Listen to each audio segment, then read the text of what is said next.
My name is Noelle Carter. I'm 28 years old, and the moment I realized my relationship was over, it didn't feel dramatic. It felt quiet, like something had already ended long before I was ready to admit it. There's a kind of silence that settles into a relationship when one person has already started leaving. Not physically, not yet, but emotionally, piece by piece. That's where I was 2 weeks before Adrian's graduation. Adrian Cole, 28, smart, ambitious, the kind of man who knew how to say the right thing in a room full of people. We had been together for 3 years, living together for almost half of that. I thought we were building something real. Not perfect, but real. And then something shifted. At first, it was small enough to ignore. Every time I brought up his graduation, he would change the subject. "Do you know what time it starts?" I asked one night while we were eating takeout on the couch. "Afternoon, I think," he said, barely looking up from his phone. "Did you get the tickets yet?" "Still figuring it out." "Are we meeting your parents there, or—" "I'll tell you later, Noelle." Later never came. At first, I told myself he was just stressed. Finals, pressure, expectations. But stress doesn't make someone stop looking at you. One morning, we were sitting at the kitchen table, coffee between us, the kind of quiet that used to feel comfortable. That morning, it didn't. "So Saturday, 2 p.m., right?" I said, trying again. "Should I pick up flowers for your mom beforehand, or maybe it's better if you don't come?" The words landed softly, but they didn't feel soft. I blinked. "What?" "It's going to be crowded," he said quickly. "Limited seating. It's just a lot." "Adrian," I said slowly, "we've been talking about this for months. I took the day off work." He didn't look at me. His eyes stayed locked on his coffee like it held the answer he didn't want to say out loud. And that was the moment something inside me went still. Because when someone won't meet your eyes, it usually means they've already made a decision. The next few days felt off. Not loud, not explosive, just distant. He came home from campus, dropped his bag, sat on the couch, and scrolled through his phone like I wasn't even in the room. If I reached for his hand, he'd let me hold it for a few seconds, then gently pull away. Like he forgot why we were touching in the first place. "Did your professor like your final project?" I asked one night. "Yeah." "Do you want to celebrate? There's that Italian place you like." "I'm tired." I waited, then tried again. "Adrian, talk to me. What's going on?" "Nothing," he said. "I'm just stressed." "Stop hovering." I wasn't hovering. I was watching him disappear. 2 days later, his parents came over for dinner. I had met them maybe 5 times in 3 years. Every interaction brief, polite, cold. Still, I tried. I cooked, I cleaned, I set the table like it mattered. Because to me, it did. Adrian barely spoke the entire evening. He laughed too loudly at his father's comments, nodded too quickly at his mother's questions, like he was performing, not present.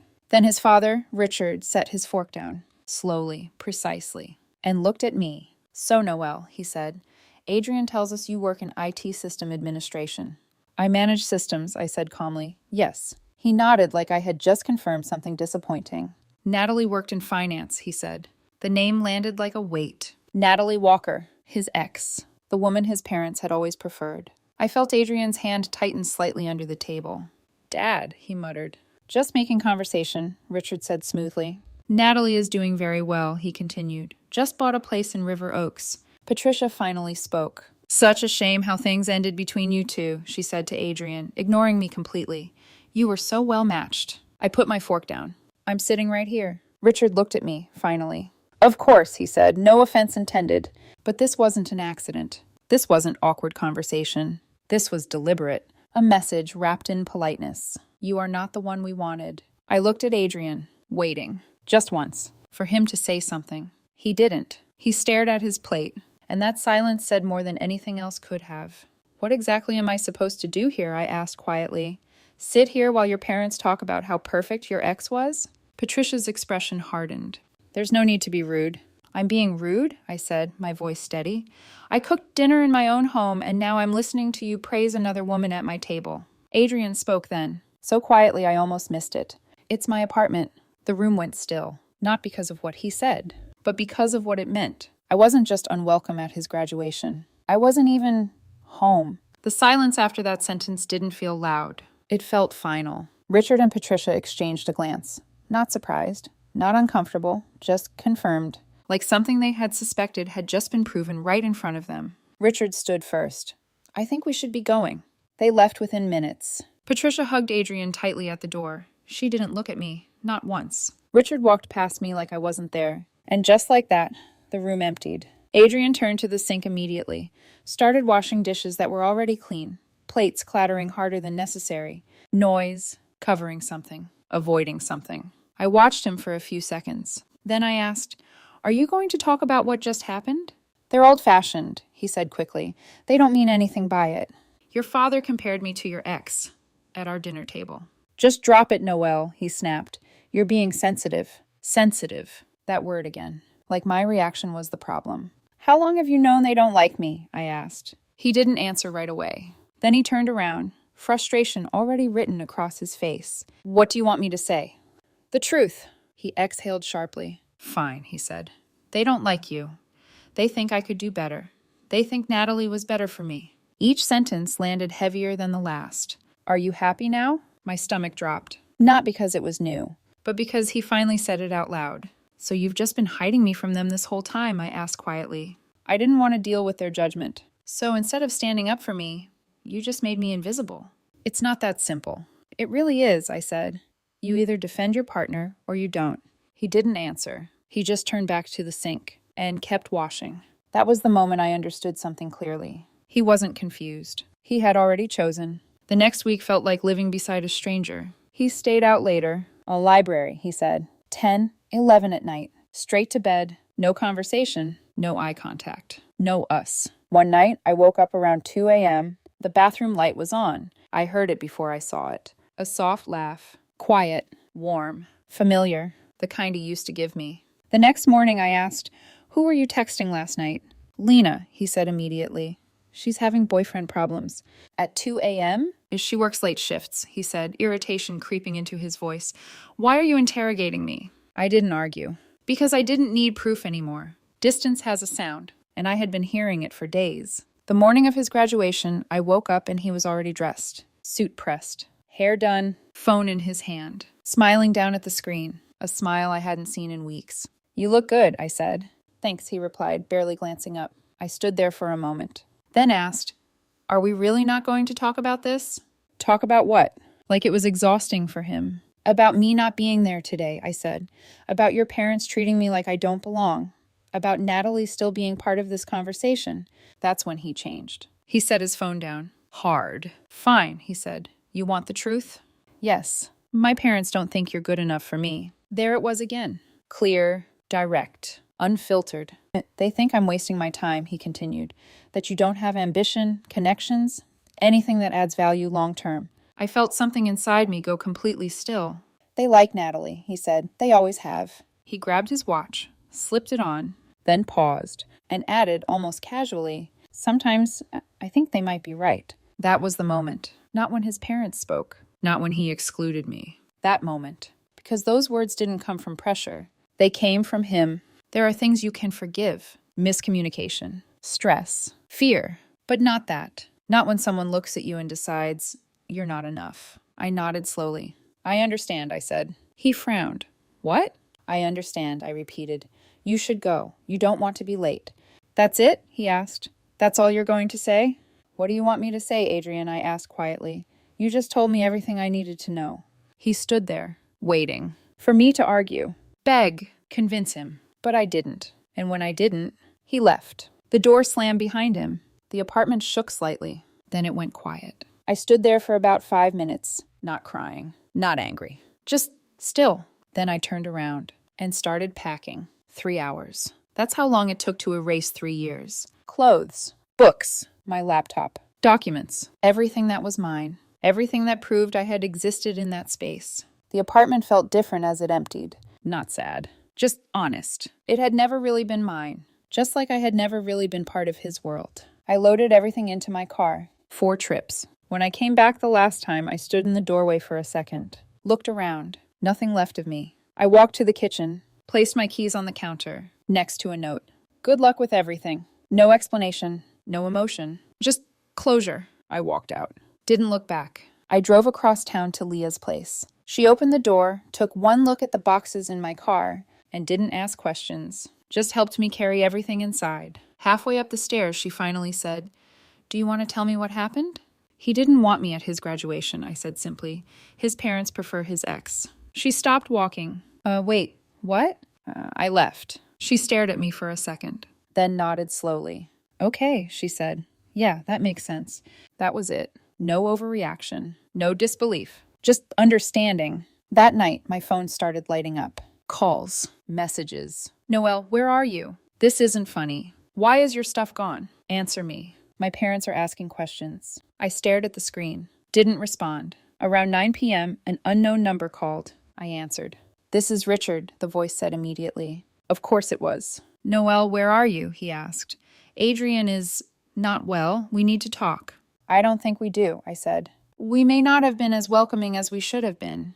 Did you tell him I wasn't good enough for him? I interrupted. Silence. Then we expressed concerns, he said carefully. You didn't need to tell him to leave me, I said. You made it clear enough. And Noelle, be reasonable. I am, I said. I'm walking away from a relationship where I was never going to be enough. He's not ashamed of you. He didn't invite me to his graduation, I said. Think about what that means. Wait. I hung up. 10 minutes later, my phone rang again. Adrian. Please, he said the second I answered. His voice was shaking. Just talk to me. I am talking. I'm sorry, he said quickly. I shouldn't have said those things. Which part? I asked. That I'm not good enough, or that you agree with them? I didn't mean it like that. Then how did you mean it? Silence. I was stressed, he said finally. Stressed about what? I asked. Choosing between me and your parents, or choosing between me and your ex? That's not fair. You know what's not fair? I said quietly. Spending 3 years with someone who treats you like a secret. I heard him break on the other end. Where are you? He asked. Can we talk face to face? No. What do you mean, no? I mean, I'm done. You can't just end things like this. You ended it, I said. This morning. I'm just making it real. I love you, he said, desperate now. I made a mistake. If you loved me, I said, you would have defended me once. I will, he said quickly. I'll fix it, I promise.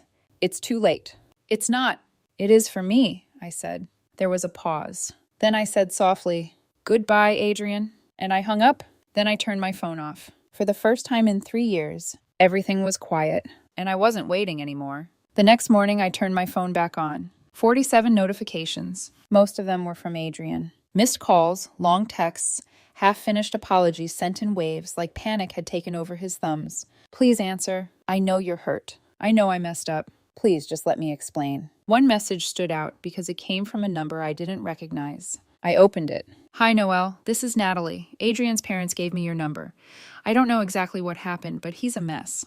Maybe you should talk to him. I stared at the screen for a long time. Then I laughed once. Not because it was funny. Because it was so perfectly humiliating. His parents had given his ex-girlfriend my number to convince me to come back to the man who had just told me I wasn't enough. That single message told me more than any apology could. It told me they still believed I was the outsider. Still believed they had the right to reach into my life. Still believed I would stay in a story where everyone else had a voice except me. I blocked Natalie, then Richard, then Patricia. And after that, I opened Adrian's contact. His photo was still there. Him smiling on a windy rooftop somewhere, one hand shading his eyes, looking like someone I used to trust. I stared at it for a few seconds. Then I blocked him too. That was the hardest one. Not because I wanted him back, but because blocking someone is a strange kind of grief. It's accepting that love is no longer a reason to keep a door open.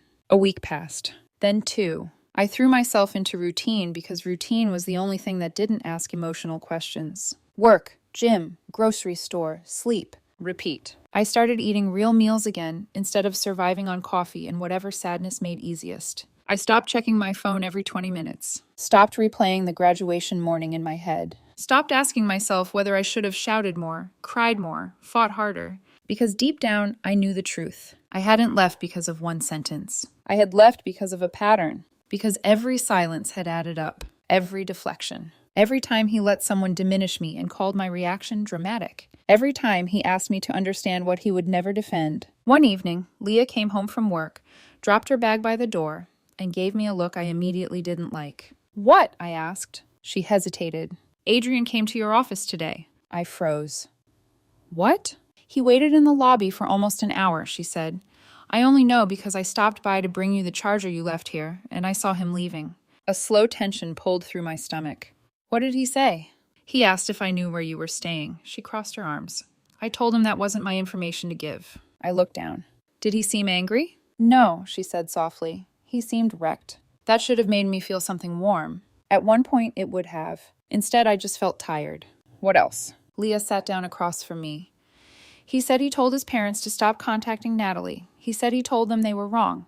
He said he chose you. I let out a breath through my nose. Too late. That was the thing people never understand until they live it. When someone finally says the right words, there's a part of you that wants to believe timing is flexible. That maybe love can rewind itself if the apology is sincere enough. But timing is not a small detail. Timing is everything. 3 years is enough time to know whether you respect someone. And if it takes losing them to find your courage, then maybe it was never courage at all. Maybe it was fear of consequence. 2 days later, an email came to my work address. He must have found it through some old invoice or emergency contact file. I don't know. The subject line simply said, "I'm sorry." I stared at it for 5 full minutes before opening it. Noelle, I know you probably don't want to hear from me, and I know I don't deserve your attention. But I need to say this once without interrupting you, without defending myself, without pretending I was confused. What I did was cruel. What I let my parents do was worse. I told myself for years that I was trying to keep the peace, but the truth is, I was a coward. I let them influence the way I saw things. I let their opinions matter more than your dignity. And on the day that should have made it obvious who mattered to me, I failed you completely. You were never the problem. I was ashamed of my own weakness, and I made you carry the weight of that. When I said maybe they were right, I saw your face change. I knew even then that something irreversible had happened. I told my parents everything. I told them they were wrong about you. I told them if they couldn't respect the woman I loved, they couldn't keep pretending they had my trust. My father cried. My mother hasn't spoken to me since. I told Natalie not to contact you again. I moved out of the apartment. I'm staying with a friend now. I'm not writing this to ask you to come back. I'm writing it because you deserved honesty long before now. You deserve someone who is proud to stand next to you in any room. You deserve better than what I gave you. I am sorry. Adrian. I read it once. Then again. Then a third time, slower.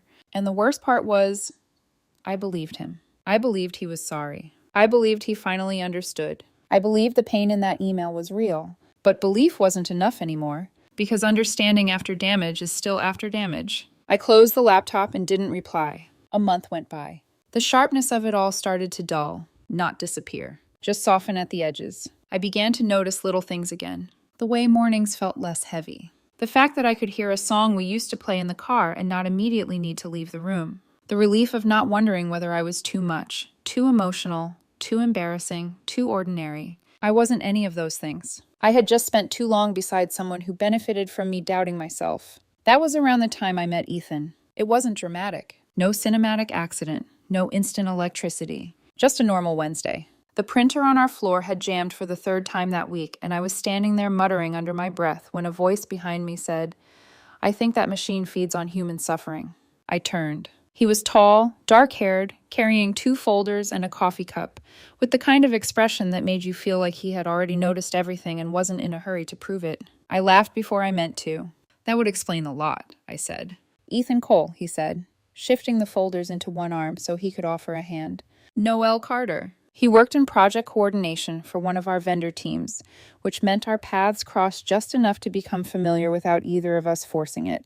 At first, it was small. A coffee left on my desk after a brutal meeting. A joke in the hallway. A quiet, "You okay?" one afternoon when he noticed I'd gone unusually silent. And the strange thing was, he never pushed. He never made me explain myself to earn his kindness. He just showed up gently, consistently, like care didn't need to be announced to be real. One night, Leah came home and found me standing in the kitchen, smiling down at my phone. She leaned against the doorway. "Who is he?" I looked up too fast. "What?" She grinned. "You're smiling at your phone like a woman in a commercial for online banking." "Who is he?" I laughed. "His name is Ethan." "Do we like Ethan?" I thought about it. The steadiness in his voice. The fact that he listened all the way through an answer instead of waiting for his turn to speak. The way he had asked me to dinner the week before and then, when I hesitated, said, "No pressure, I just like talking to you." No performance. No manipulation. No confusion. "I think," I said slowly, "we might." Leah smiled like she had been waiting for that.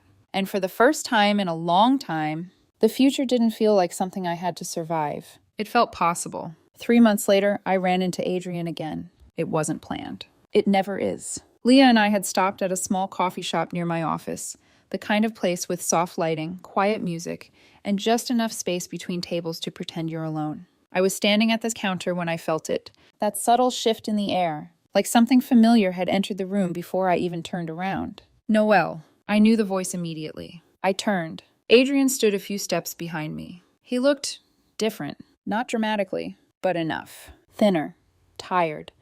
Like the last few months had taken something out of him that sleep couldn't fix. Adrian, I said. His eyes searched my face for something. Anger. Warmth. Regret. Anything. How are you? He asked. I'm good, I said. And I meant it. That seemed to surprise him more than anything. I'm getting there, he said quietly. There was a pause. Not awkward, just honest. I read your email, I added. He nodded slowly. I didn't expect a reply. You wrote it well, I said. A small, sad smile touched his lips. That wasn't the goal. I know. Another pause. Then he took a breath. I meant everything in it, he said. About my parents, about you, about how I handled everything.